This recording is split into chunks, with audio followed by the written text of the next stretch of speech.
Hey Marion du futur, j'ai oublié de vous mentionner dans la vidéo que j'ai travaillé de nouveau avec Anna Luisa dans le sens qu'ils m'ont envoyé de nouveau des pièces. Donc du coup ce que j'ai choisi c'est, comme je vous montrerai en gros plan parce que c'est un peu dur à montrer, un cœur pour la Saint-Valentin et deux bracelets. J'avais déjà reçu plusieurs fois des bijoux avec eux, dans le passé par leur marque. Et du coup je les ai encore dans toutes mes vidéos, ce que vous voyez c'est des bijoux de leur marque.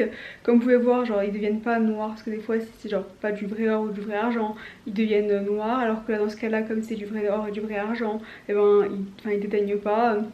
Et donc du coup ça commence à partir de 39 € et du coup c'est de la bonne qualité. Comme j'ai dit, j'ai choisi un cœur parce qu'ils font des soldes en ce moment pour la Saint-Valentin. Donc du coup je marquerai dans la description si ça vous intéresse, n'hésitez pas à aller voir. Il y a aussi un code que je mettrai si vous voulez une réduction. En tout cas genre si ça vous intéresse pour faire un cadeau pour vous, et ben vous pouvez aller voir. Donc j'ai choisi un cœur parce que... Enfin j'ai choisi doré parce que j'avais pas de doré pour l'instant, j'avais un argenté. Du coup cette fois-ci j'en ai choisi un de doré. Et après j'ai choisi deux bracelets dorés parce que sur ma montre il y a genre de l'argenté et du doré. Du coup c'était pour aller avec ma montre et avoir du coup le collier doré assorti avec le bracelet doré. Du coup voilà, si ça vous intéresse, allez voir dans la description, ils ont des soldes en ce moment. Et du coup le principe de cette marque, autre que de faire les bijoux qui commencent genre à partir de 39 €, c'est aussi d'avoir une empreinte carbone égale à 0. Donc du coup c'est genre positif pour la nature.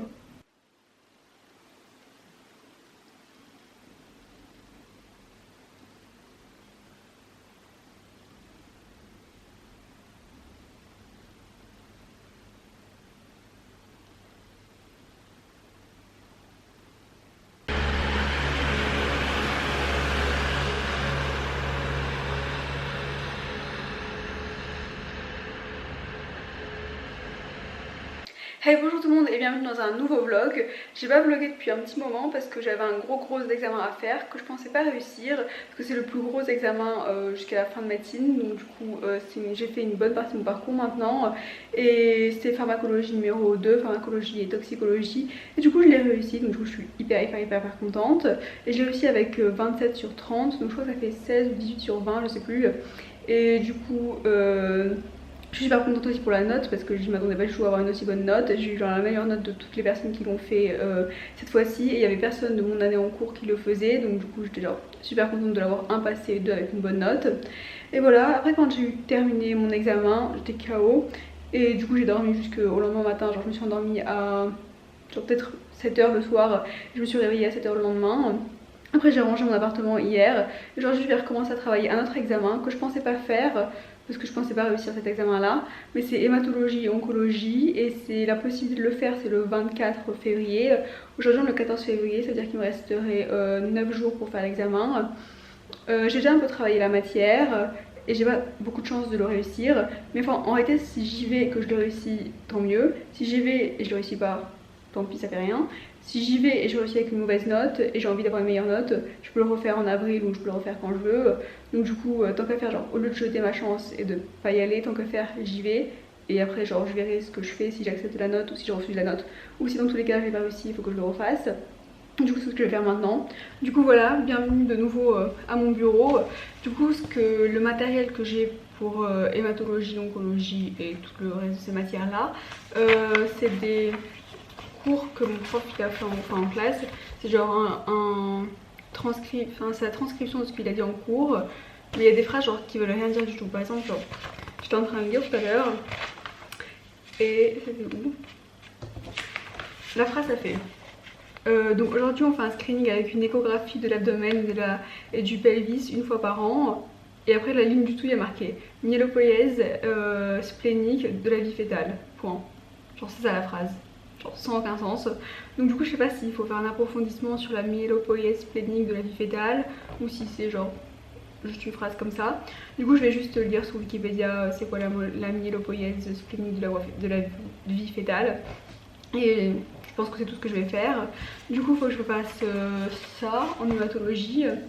Ensuite ça c'est le livre d'hématologie, mais apparemment il sert à rien, donc du coup je sais pas pourquoi est-ce que je l'ai acheté, mais j'aime bien l'hématologie, donc au moins genre je m'en servirai pour une autre fois. Et voilà, après j'ai d'autres choses d'oncologie qui sont là-bas sur mon lit. Et du coup voilà, je vais commencer, enfin en fait en réalité le livre il sert à rien officiellement, mais comme j'ai dit c'est genre une transcription de ce que le prof dit en cours, et comme je l'ai dit il y a des phrases qui veulent rien dire, donc en gros c'est plus pour consulter parce que si ça veut rien dire le cours, eh ben faut regarder dans le livre pour comprendre. Du coup voilà, et j'ai commencé à travailler.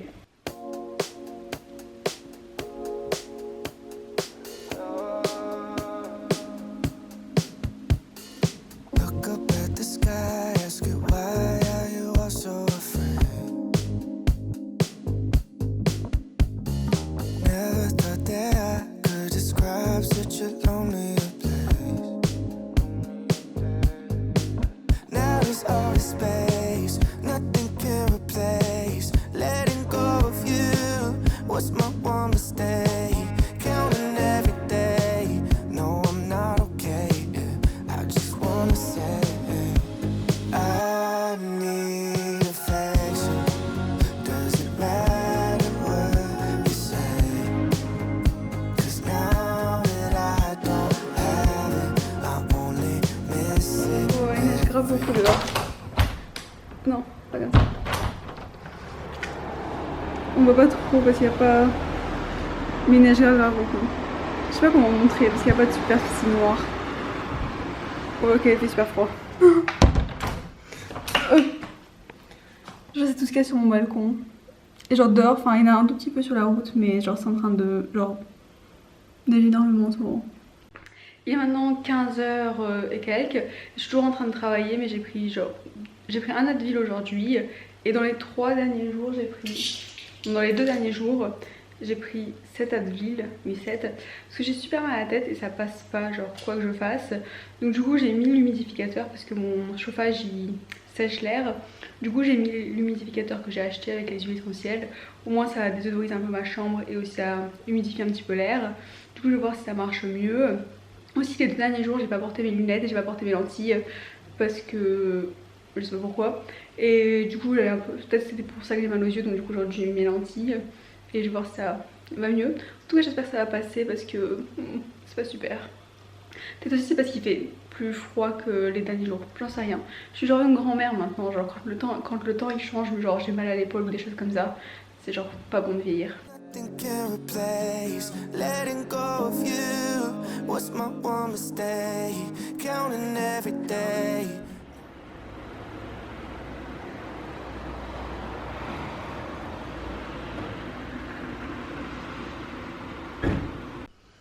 Du coup j'ai terminé le chapitre 1 et maintenant je vais continuer le reste. Mais d'abord je vais programmer ma semaine. Du coup là j'ai déjà terminé le chapitre 1 d'hématologie et je vais regarder un peu pour les autres jours. Du coup maintenant j'ai fait un planning sur GoodNotes parce que comme j'allais chez mes potes et tout ça, je pouvais pas utiliser mon tableau parce que j'étais pas chez moi. Du coup j'utilise sur GoodNotes maintenant parce que je peux l'apporter avec moi. Bref voilà. Déjà le chapitre 1 j'ai déjà fait. Demain, je sais pas combien de pages il y a dans le chapitre 2. 25 pages. Ça paraît beaucoup.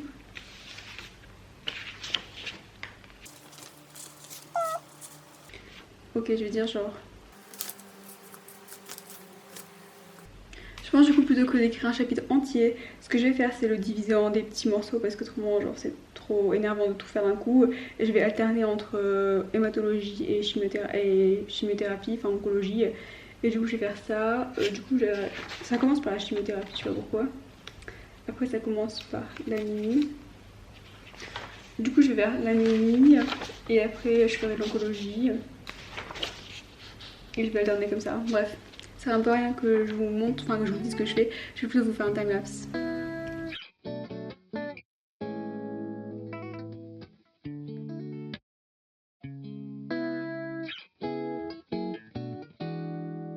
Here we are right now, no longer 17. Have we been around? Got some years on us, and a new bell to see. Yeah. So we're here, that are still up here inside your dreamland. We're that are still. Du coup, je suis pas sûre qu'on voit quelque chose forcément, mais en gros, c'est ce que j'ai fait. J'ai marqué tous les sujets qu'il y avait à l'intérieur de mon cours, et j'ai marqué. Je vais reculer un petit peu, non, rapprocher un petit peu. En gros, dans mon emploi du temps, j'ai marqué selon les horaires, tout ce que je devais faire, et j'ai laissé un espace vide à chaque fois pour rajouter ce que je vais faire d'autre en oncologie. Et du coup mes phases d'horaire c'est genre le matin de 4h à 5h, après c'est de 5h à 7h et après c'est toutes les 2 heures. Et entre midi et 2 j'ai laissé 1 heure et le soir j'ai mis jusqu'à 22h et je vais me coucher à 23h, donc pendant 1 heure je me détends. Et voilà, c'est un peu tout ce que j'ai fait. Maintenant je vais travailler et après je ferai pour oncologie la même chose. J'ai l'impression que mon mal de tête slash peut-être fièvre en réalité va mieux. Enfin, j'ai l'impression que mon visage il est chaud, mais je suis pas sûre parce que j'ai pas de thermomètre. Mais en tout cas j'avais grave mal à la tête et j'ai l'impression que ça va un petit peu mieux, du coup ça c'est un point positif. Comme j'ai dit, j'ai terminé hématologie 1 et maintenant je vais commencer l'oncologie. Je sais pas trop par quoi je vais commencer en oncologie en réalité, peut-être parce que j'ai pas fait la dernière fois. Et je vous tiendrai au courant de ce que je décide de faire. Et voilà. Je voulais juste vous partager une partie de mon cours d'hématologie du grand art. Il y a marqué, en gros, si le fils il est thalassémique et que les deux parents ils sont pas thalassémiques, ou les parents il y a eu une erreur dans leur test, donc du coup ils sont arrêtés un des deux qui a un trait thalassémique, ou alors il y a marqué le fils et le fils du comment ça s'appelle, de l'oncle, et donc du coup la femme aurait trompé le mari avec le frère de son mari, et on espère que ce soit un frère jumeau et qu'il soit l'oncle du fils. J'étais en mode genre what the fuck.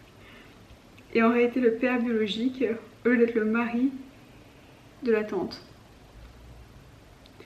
Du coup c'est ce qu'il y a écrit dans mon cours. Il y a plein de genres de trucs comme ça un peu dans mon cours, un peu genre chelou.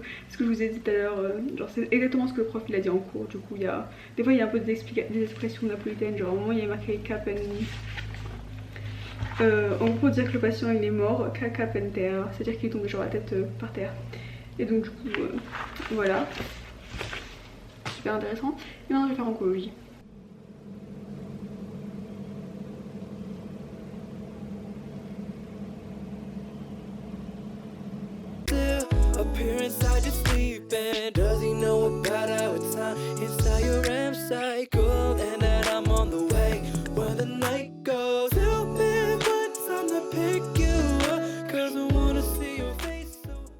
J'espère que la vidéo d'aujourd'hui vous aura plu. Si vous êtes arrivé jusqu'ici, j'imagine qu'elle vous aura plu. Donc du coup laissez un j'aime. Si vous n'êtes pas encore abonné, n'hésitez pas à vous abonner et à commenter votre classe et ce que vous allez faire pendant les vacances d'hiver. A la prochaine vidéo, bye.